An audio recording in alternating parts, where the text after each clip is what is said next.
What's up, gang? Welcome to another video slash vlog slash a bunch of stuff. So today is the day that I will be headed to the hospital so that I can be induced. If you've been watching my videos, you would know that that was not part of my birth plan or whatever, but yeah, that's what we will be vlogging today, well, starting right now. If you're new to my channel, welcome.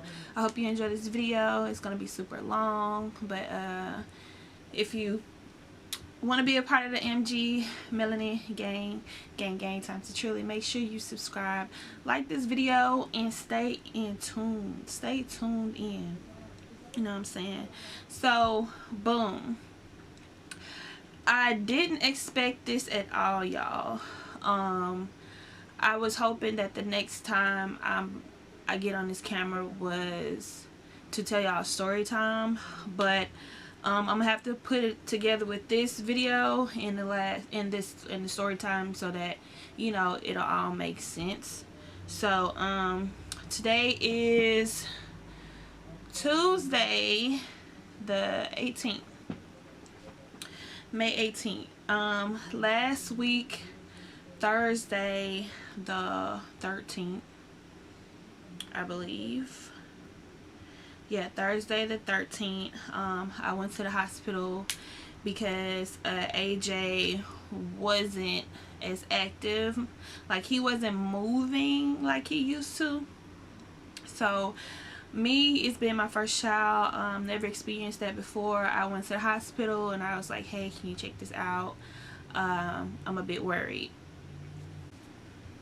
So, you know, they decide to do an ultrasound and a movement monitoring test or something like that. And soon as I got there, y'all, he was like really moving around, like he was active as hell. And I'm like, okay, you could have been doing this at the house.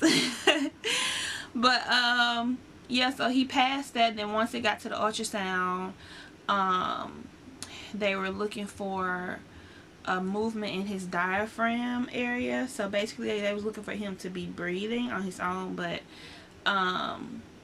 we were asleep, he was asleep, and usually they say that you can usually see that when they're awake, but since the doctor didn't get that, she told me that she was going to have to induce me. Now, when the ultrasound part came, the doctor did have a student with them, and part of my birth plan was to not have any students at all whatsoever incorporated in any of my visits. My visits and when I go into labor, and when I'm pushing, you know, when I get to stage 2 or 3 or whatever. But she didn't get that birth plan yet, so I kind of just let it slide. But when the student got on to do my ultrasound, which she had him do first, she didn't really guide him, and I'm assuming that was his first time on that ultrasound monitor, because he was questioning her, asking her, where's this, where's that, oh, I found it. And once he got on my stomach, y'all, it was like he was scared to touch my stomach. Boy, put the little Doppler thing on my stomach, move around, tell me what's going on, his head up or down, like fill me in on what you're doing, all that. I didn't get none of that, y'all, not even from the doctor. So I was uncomfortable. So once she said I was gonna have to be induced, I told her that's not what I want, and that's not happening tonight, because I was already uncomfortable to begin with. Like, it was already some red flags, and I just didn't feel it in my gut. Like, I just didn't feel it that this was the right time. So later after that, she came into the room, because I went back to my room, the little exam room, and I had requested for someone else to do the ultrasound. I was like, can we do another ultrasound, but I want somebody else to do it. And y'all, it had gotten late at night. Like, I was already there for 2.5 to 3 hours already, and she was like, there's nobody available at this time on this shift. So she was like, she didn't even give me my options until I asked, because she was really trying to push me to be induced, y'all. Like, she was really pushing it and didn't want to give me any other options. So I asked her, I was like, are there any options? What are my options? And she said, well, you can stay for 12 hours and we can do this again. And I was like, okay, I'll stay tonight. So y'all, I was just like, I just didn't feel it. I just didn't feel it was time, and I wasn't prepared or nothing like that. So I ended up staying the night, and my midwife, she arrived and stuff like that. It's more to the story, y'all, but long story short, I ended up staying the night, and my midwife did the ultrasound on me again, and we passed. Everything was good. Baby was moving, breathing. 8 out of 8, everything that she was looking for, and she filled me in on what she was looking for and what she was doing at the time while she was doing the ultrasound, everything, which made me feel a lot better, and I was able to go home. So here I am now.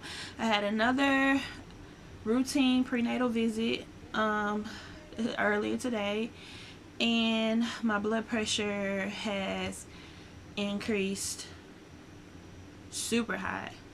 When I went there, my blood pressure was 150 over 100 and something. They wanted to give me some time to do it again, and came back a second time, and it was 154 over 112. Not the words that I wanted to hear about the blood pressure. I was irritated at the time when they was doing the blood pressure anyway, because I was like having a back and forth with my brother on the phone. But she was like, don't blame that on anything like that.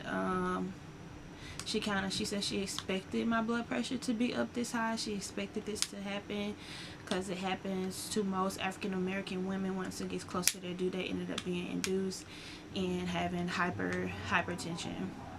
So, and there's my brother playing music. So I asked her if we could schedule the induction so that I could leave, because I didn't have nothing with me, and I needed to go get my bags, and there was nobody to go get my bags for me. Now I'm in my mom's room, and she took off work. She was headed to work, but I told her what was going on, and she took off work, so we went to go get my bags. And now I'm prepared to go back to the hospital later. Just want to let y'all know what's going on. I need to go ahead and get ready and leave. I'm super nervous. I didn't expect this to be happening in this way. I'm kind of upset, but I am about to try to meditate and work on shifting my energy so that I can be in a happy place and be ready and be able to take on labor, because I am doing this as natural as possible. So yeah, so let me get myself together, and I will see y'all at the hospital. This is crazy. Oh, this is crazy. Okay, it's about to go down. Alright, got my bags loaded up. Time to go. Let's get it.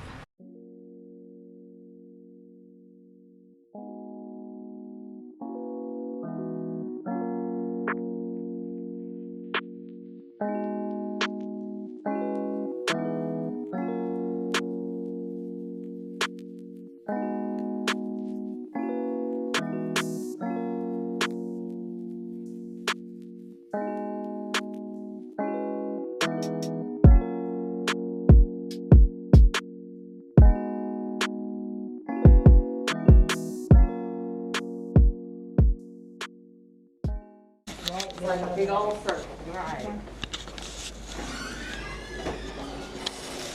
Welcome to your humble abode for a while. Come on in. Y'all can put y'all stuff over here if you like. Sweater. I'm listening. I can get it.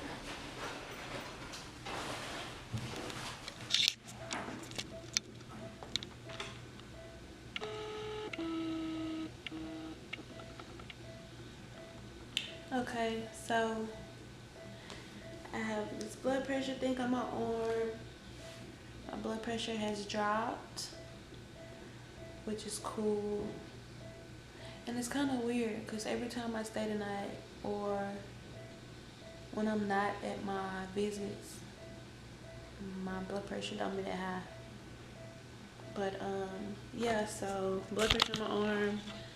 I have this IV. I went through, talked to the doctor, went through paperwork, signed some things. I feel pretty comfortable about it. My mom and my aunt just left because they sat through the whole little talk with everybody and with the doctor and stuff. My nurse is very nice and helpful. And I think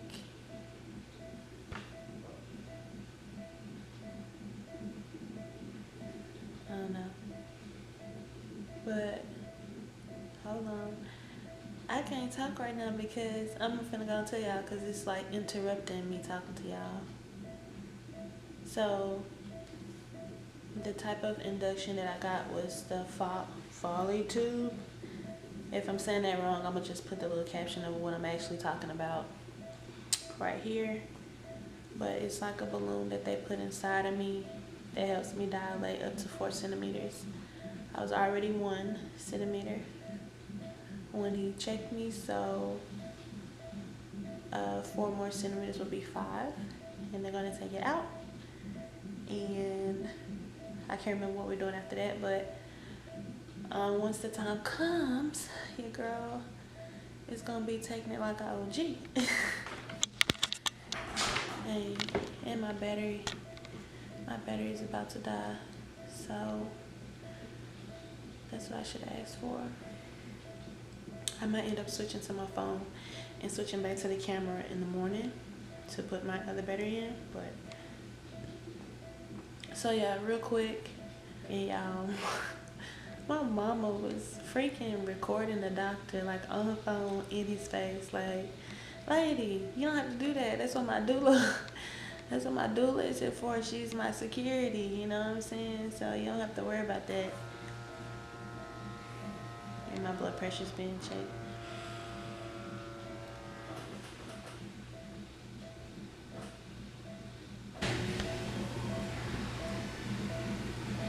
Okay, so my blood pressure's good. It was 154 earlier today, and when I checked in with them, it was 157 and 160. But at that time, the doctor was feeding a whole bunch of information in my head to me, and a lot of stuff was going on. And now I'm down. So hopefully I don't have to take anything. They did say that I would have to labor in bed and I wouldn't be able to move around. So hopefully that changes a little, because I don't want to do that, and I feel like it'll make my labor go longer. But he did say like I can do a lot of stuff in the bed, I just can't get out the bed. So yeah, whatever I gotta do to have that oxytocin develop in my body, I'm gonna do it. So right now, this balloon is inside me. I've already started having like small little contractions, which feel like period cramps. I've had 2 since I've been vlogging and talking to y'all. So yeah, it really feels like a period cramp. Like, it literally feels like a period cramp. And it's been how many minutes? Like 5 minutes apart. So yeah, y'all, we'll try to come